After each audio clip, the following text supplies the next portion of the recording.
ದೇವರ ಅತಿ ಪರಿಶುದ್ಧವಾದ ನಾಮಕ್ಕೆ ಸ್ತೋತ್ರವಾಗಲಿ. 50 ದಿವಸಗಳ ಮಹಾ ಉಪವಾಸ ದಿನಗಳ 28ನೇ ದಿನದ ಧ್ಯಾನಕ್ಕಾಗಿ ನಾನು ಎಲ್ಲರನ್ನು ಕರ್ತನಾದಂಥ ಯೇಸು ಸ್ವಾಮಿಯ ನಾಮದಲ್ಲಿ ಸ್ವಾಗತಿಸೋನಾಗಿದ್ದೇನೆ. ಇವತ್ತಿನ ಧ್ಯಾನಕ್ಕಾಗಿ ಆರಿಸಿಕೊಂಡ ಸತ್ಯವೇದ ಭಾಗವು ಯೆಶಾಯನು ಬರೆದ ಪ್ರವಾದನೆ ಪುಸ್ತಕ 55ನೇ ಅಧ್ಯಾಯ ಅದರ 1ರಿಂದ 13 ತನಕ ಇರುವ ವಚನಗಳು.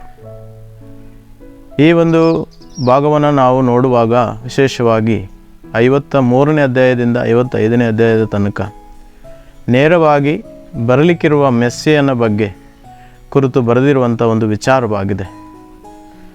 ಈ ಒಂದು 55ನೇ ಅಧ್ಯಾಯದಲ್ಲಿ ವಿಶೇಷವಾಗಿ ನಾವು ಕಾಣುವಂಥ ಅತಿ ಮುಖ್ಯವಾದ ವಿಚಾರ ಏನೆಂಬುದಾಗಿ ನಾವು ನೋಡೋದಾದರೆ, ದೇವರು ತನ್ನ ಜನರಿಗೆ, ತನ್ನಲ್ಲಿ ನಂಬಿಕೆ ಇಡುವವರಿಗೆ, ತನ್ನಲ್ಲಿ ಭರವಸೆ ಉಳ್ಳವರಿಗೆ ಕೊಡುವಂಥ ಒಂದು ಶ್ರೇಷ್ಠವಾದ ಇಲ್ಲವೇ ಉತ್ಕೃಷ್ಟವಾದ ಆಮಂತ್ರಣದ ವಿಚಾರವಾಗಿದೆ.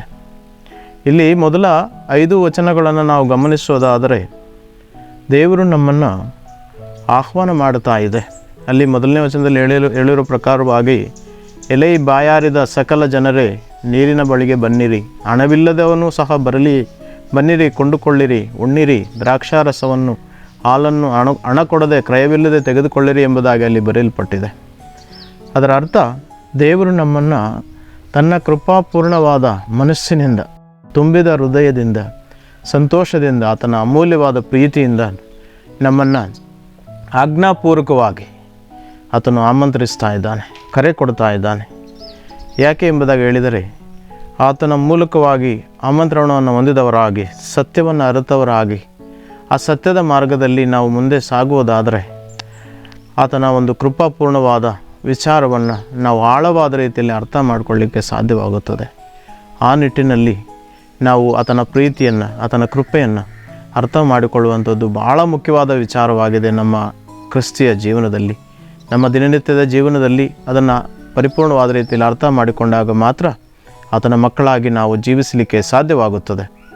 ಎರಡನೇ ವಿಚಾರ, ವಚನ 6ರಿಂದ 11 ತನಕ ಇರುವ ವಾಕ್ಯಗಳನ್ನು ನಾವು ಗಮನಿಸುವಾಗ ಅಲ್ಲಿ gospel efficacy, command to seek via repentance ಎಂಬುದಾಗಿ ಪರಿಣಾಮಯುಕ್ತ ಸುವಾರ್ತೆಯಿಂದ ಪಶ್ಚಾತ್ತಾಪಕ್ಕೆ ನಡೆಸುವಂಥದ್ದಾಗಿದೆ.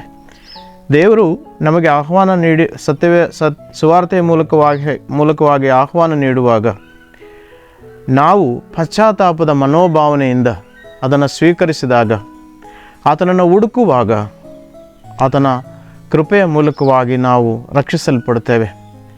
ಅದು ದೇವರ ಜ್ಞಾನ ಮತ್ತು ಶಕ್ತಿಯ ಮೂಲಕವಾಗಿದೆ. ದೇವರ ಸುವಾರ್ತೆಗೆ ನಮ್ಮನ್ನು ರಕ್ಷಿಸಲ್ಪಡುವಂಥ ಉತ್ಕೃಷ್ಟವಾದ ಶಕ್ತಿ ಇದೆ ಎಂಬುದಾಗಿ ಇಲ್ಲಿ ನಾವು ಅರ್ಥ ಮಾಡಿಕೊಳ್ಳಬೇಕಾಗಿದೆ. ವಿಶೇಷವಾಗಿ ಇಲ್ಲಿ ನಾವು ಕಾಣ್ತೇವೆ, ದಾವೀದನಿಗೂ ಕೂಡ ಅದೇ ಅವಕಾಶವನ್ನು ನಾನು ನೀಡಿದ್ದೇನೆ, ನಿಮಗೂ ಕೂಡ ನೀಡುತ್ತೇನೆ ಎಂಬುದಾಗಿ ಹೇಳಲ್ಪಡ್ತಾ ಇದೆ. ಮಾತ್ರವಲ್ಲದೆ ಇನ್ನು ಮುಂದಿನ ಭಾಗದಲ್ಲಿ ನಾವು ನೋಡೋದಾದರೆ, ನನ್ನ ಆಲೋಚನೆಗಳು ನಿಮ್ಮ ಆಲೋಚನೆಗಳಲ್ಲ, ನನ್ನ ಆಲೋಚನೆಗಳು ಯಾವಾಗಲೂ ಉನ್ನತವಾಗಿದೆ ಎಂಬುದಾಗಿ, ಭೂಮಿಯಿಂದ ಆಕಾಶಕ್ಕೆ ಎಷ್ಟು ಎತ್ತರವೋ ಅಷ್ಟು ಉನ್ನತವಾದ ರೀತಿಯಲ್ಲಿದೆ ಎಂಬುದಾಗಿ ದೇವರು ಹೇಳ್ತಾ ಇದ್ದಾನೆ.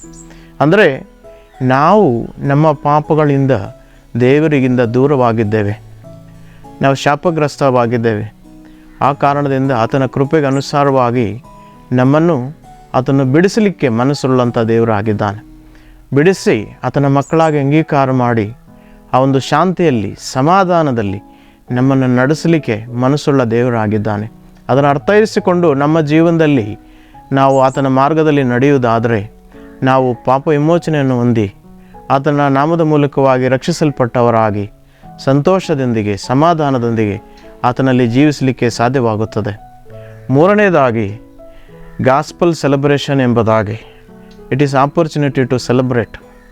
ನಾವು ದೇವರ ಒಂದು ಕೃಪೆಗೆ ಅನುಸಾರವಾಗಿ ಪಶ್ಚಾತ್ತಾಪದ ಭಾವನೆಯೊಂದಿಗೆ ನಮ್ಮ ಪಾಪಗಳನ್ನು ಒಪ್ಪಿಕೊಂಡು ಅರಿಕೆ ಮಾಡಿ ಆತನ ಒಂದು ಕೃಪೆಯನ್ನು ಅರ್ಥ ಮಾಡಿಕೊಂಡವರಾಗಿ ಆತನ ಮಾರ್ಗದಲ್ಲಿ ನಾವು ಜೀವಿಸುವಾಗ ನಮಗೆ ಸಿಗುವಂಥ ಅಮೂಲ್ಯವಾದ ಅವಕಾಶವೇ ನಮ್ಮ ಸಂತೋಷವನ್ನು ಆಚರಣೆ ಮಾಡತಕ್ಕಂಥದ್ದು. ಕೊನೆಯ 12 ಮತ್ತು 13ನೇ ವಚನಗಳಲ್ಲಿ ನೋಡುವಾಗ ನಮಗೆ ಅರ್ಥ ಆಗುತ್ತದೆ.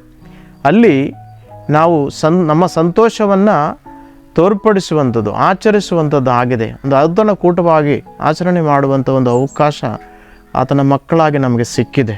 ಇಲ್ಲಿ ನಮಗೆ ದೇವರಿಂದ ನಮಗೆ ಸಿಕ್ಕಿದ ಬಿಡುಗಡೆ ಪರಿಣಾಮ ದೇವರು ನಮ್ಮಲ್ಲಿ ಕಾರ್ಯ ಮಾಡುವಂಥದ್ದು ಆಗಿದೆ ಇಲ್ಲಿ ನಾವು ಆಚರಣೆ ಮಾಡುವಂಥ ವಿಚಾರ. ಆವಾಗ ಇದೆಲ್ಲದರ ಪರಿಣಾಮವೇ ನಾವು ಸಂತೋಷವುಳ್ಳವರಾಗಿ, ಸಮಾಧಾನವುಳ್ಳವರಾಗಿ, ಶಾಂತಿ ಉಳ್ಳವರಾಗಿ ಜೀವಿಸಲಿಕ್ಕೆ ಸಾಧ್ಯವಾಗುತ್ತದೆ. ನಮ್ಮ ಮಾರ್ಗಗಳು, ಆಲೋಚನೆಗಳು ಪಾಪದಿಂದ ದುರುಪಯೋಗವಾಗಿದೆ. ನಮಗೆ ಇರುವ ಏಕೈಕ ಮಾರ್ಗ ಪಶ್ಚಾತ್ತಾಪದಿಂದ ಆತನ ಕಡೆಗೆ ಬರುವಾಗ ಆತನು ತನ್ನ ಕೃಪೆಯಿಂದ, ದೇವರು ಆತನ ಕೃಪೆಯಿಂದ ಸಂತೋಷವನ್ನು, ಸಮಾಧಾನವನ್ನು, ಶಾಂತಿಯನ್ನು ನೀಡಿ ನಾವು ಫಲಭರಿತವಾದಂಥ ಜೀವನವನ್ನು ಜೀವಿಸುವ ಹಾಗೆ ನಮ್ಮನ್ನು ಬಲಪಡಿಸುವ ದೇವರಾಗಿದ್ದಾನೆ. ಆ ನಿಟ್ಟಿನಲ್ಲಿ ಸರ್ವಶಕ್ತನಾದ ದೇವರು ನಮ್ಮನ್ನು ಬಲಪಡಿಸಿ ಪವಿತ್ರಾತ್ಮನ ಮೂಲಕವಾಗಿ ನಮ್ಮನ್ನೆಲ್ಲ ನಡೆಸಿ ಕಾದು ಕಾಪಾಡಲಿ. ಆಮೇನ್.